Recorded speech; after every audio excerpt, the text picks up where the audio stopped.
সেমাই দিয়ে ইউনিক আর মজাদার একটা রেসিপি শেয়ার করেছি। আশা করছি আপনাদের কাছে রেসিপিটা ভালো লাগবে। প্রথমেই চুলায় একটা প্যান বসিয়ে এর মধ্যে নিয়েছি ১ টেবিল চামচ ঘি আর এর মধ্যে দিয়েছি ১ কাপের মতো গুঁড়া করে নেওয়া লাল সেমাই। সেমাইটাকে আমি কিছুক্ষণের জন্য ভেজে নিব।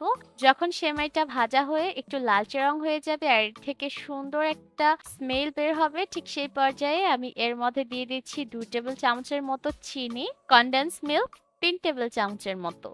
এবার খুব ভালোভাবে সেমাইয়ের সাথে মিশিয়ে নিচ্ছি। আপনারা চাইলে পুরো রান্নাটা কনডেন্স মিল্ক দিয়েও করতে পারেন, আবার চাইলে চিনি দিয়েও করতে পারেন। কিছুক্ষণ নেড়েচেড়ে মিশিয়ে নিয়ে এর মধ্যে সামান্য পানি দিয়ে আরো কিছুক্ষণ এটাকে রান্না করতে হবে, যতক্ষণ না পর্যন্ত মিশ্রণটা আঠালো হয়ে যায়। এর মধ্যে কিন্তু সেমাইয়ের মিশ্রণটা আঠালো হয়ে গিয়েছে। আর এবার এই মিশ্রণটাকে চুলা থেকে নামিয়ে নিচ্ছি।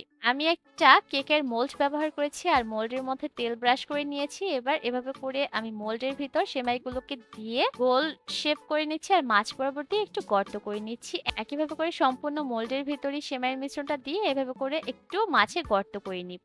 এবার চুলায় আরো একটা প্যান বসিয়ে আমি এর মধ্যে দিয়েছি ১/২ কাপ পরিমাপে লিকুইড দুধ, ১ টেবিল চামচ দিয়েছি চিনি আর ১ টেবিল চামচ দিয়েছি কর্নফ্লাওয়ার। সেই সাথে দিয়েছি ২ টেবিল চামচ কনডেন্স মিল্ক, ২ টেবিল চামচ গুঁড়া দুধ দিয়েছি। এবার এটাকে ততক্ষণ রান্না করতে হবে যতক্ষণ না পর্যন্ত মিশ্রণটা ঘন হয়ে যায়। এর মধ্যে কিন্তু মিশ্রণটা ঘন হয়ে গিয়েছে আর এই পর্যায়ে কিন্তু এটা একটু লিকুইড টাইপের আছে। এটাকে এই পর্যায়ে চুলা থেকে নামিয়ে নিচ্ছি, কারণ নামানোর পর কিন্তু মিশ্রণটা আরো একটু ঘন হয়ে আঠালো হয়ে যাবে। এর মধ্যে কিন্তু সেমাইগুলো খুব সুন্দরভাবে সেট হয়ে গিয়েছে। এবার একটা ছুরির সাহায্যে মোল্ড থেকে বের করে নিচ্ছি। আর সবগুলো বের করে নেওয়া হয়ে গেলে আমরা যে দুধের মিশ্রণটা তৈরি করে রেখেছিলাম সেই মিশ্রণটাকে এবার এই সেমাইয়ের ভিতর চামচ দিয়ে দিতে হবে। আর ডেকোরেশনের জন্য আমি উপর থেকে খেজুরের টুকরা দিয়ে দিচ্ছি। খুবই সহজে সেমাই দিয়ে ইউনিক এই রেসিপিটা আপনারা তৈরি করতে পারবেন আর এটা খেতে কিন্তু খুবই মজাদার। আশা করছি আজকের রেসিপি আপনাদের কাছে ভালো লেগেছে। আজকের মতো বিদায় নিচ্ছি। আল্লাহ হাফেজ।